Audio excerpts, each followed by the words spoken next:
As you can see, I found another one of those kids' toy trays. This one is small and square, and I want to use it to create another assemblage. I went ahead and pulled out some items I hope to use, including this brain and this little mirror. Now I will start by adding some gesso. Now from here on, the process is going to be super easy to follow. So I will turn you over to some music right away. I will, like always, put all my mediums in the captions, but towards the end, I will spend a little time with you chatting about my assemblage, and I will also show you a second bigger assemblage I finished just a few days ago. So please enjoy the process, and I will talk to you in just a wee bit.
is my completed assemblage. It isn't very large, neither is it very involved, so it didn't take me very long to complete.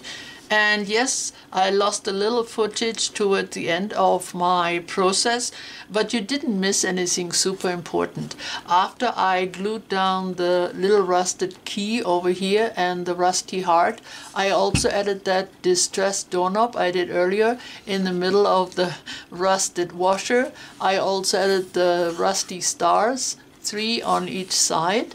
I finished up the back by adding a piece of paper, the same design I used here in the front. And then of course I glued down my jars.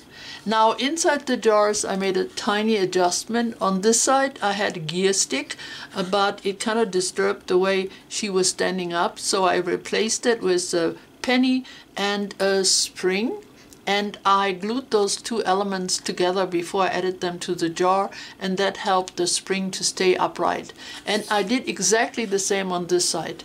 Now here I had a little light bulb, and it's an interesting old-fashioned light bulb, but it was very see-through. It had no metal components, and you could hardly see it. So that's the reason I changed that as well. And then I gave some pens to the little boy. I didn't realize earlier that he actually had his pens missing. So I made him some from a piece of brown cloth, very simply. It's just glued onto him, and now, well, he's well dressed. So this assemblage for me was a representation of parenthood, because being a parent is definitely a science. It's an experiment. The results are never definite. You don't know what the future holds and what decisions your kids will make. But if you use your brain and your heart, you can't go wrong. You can only do your best. And especially if you look in the mirror and you remember all the things that made you who you are today, you might get some hints about the important things you want to pass on to your kids. Now here on the bottom, I purposely chose charms, which to me represent all the hopes and wishes we have for our kids.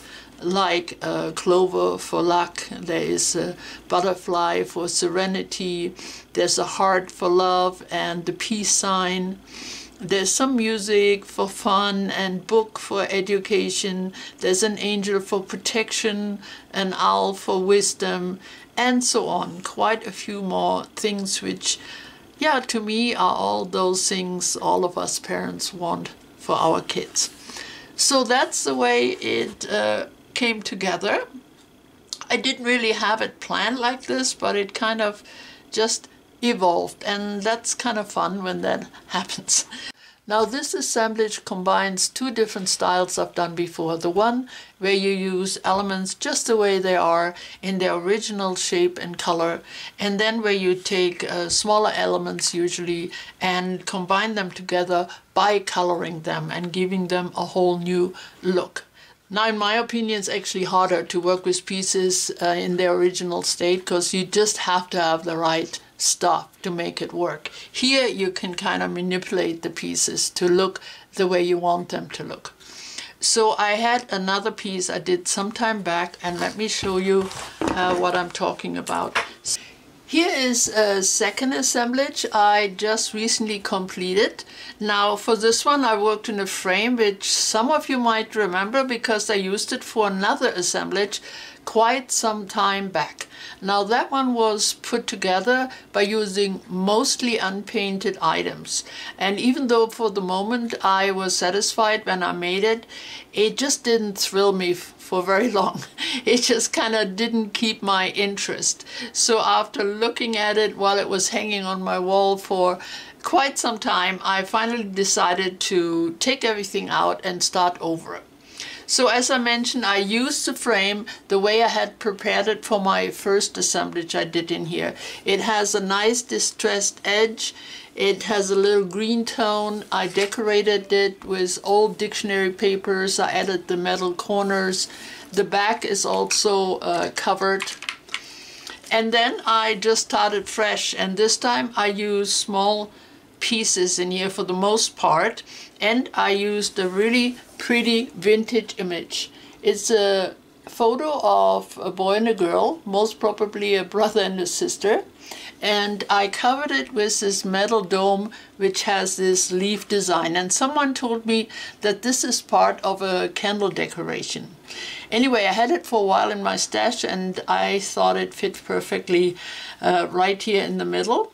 Now the rest are mostly kids' toys, game pieces, a few articles from the handyman department, a few beads, and so on. There's a little mouse, there's a pie, there's a tiny drawer, there is a little arm from a little baby doll, there's a car, there's a ball, there's a shoe, there's a little bottle, a torpedo, there's a spider, there's a sword, all kinds of little things.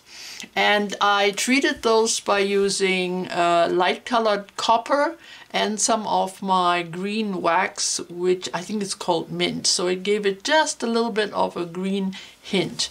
Now right here I just added some copper rub and buff just to bring out the texture a little bit. Now the same rub and buff I also used for the background here in these two smaller compartments. And for the background I used tiny pieces of construction toys. I don't know if you can see them. They all have really nice texture, but are really tiny. And then here those two knobs, one is actually a drawer knob with this nice flower design, and the other one I put together from a dial and a button. And I colored both of these with the same colors I used for all the small elements in here. And then of course the interesting part about this frame is that it has also these tiny corner compartments. So right here on the top I used one of those hooks you find on old picture frames. I attached a chain and the key, so it fits right nicely in here. Then over there I have a mask of a fox, and it was hollow, so I added a green bead inside so I could get the green eyes.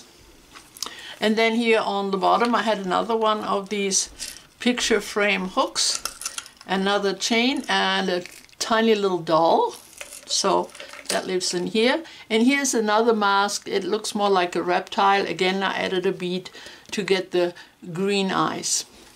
And then here on the top I added actually 3 hooks, one on this side and 2 on this side, and they have these crystals hanging on them and they come off. So there are 2 different shapes, clear ones, and then I have this one which I think is made from some type of stone. I have no idea. So here it is. I had a lot of fun putting this together, and this one I called Childhood. Well, there are a couple of kids in here, and a lot of these things are taken from childhood toys.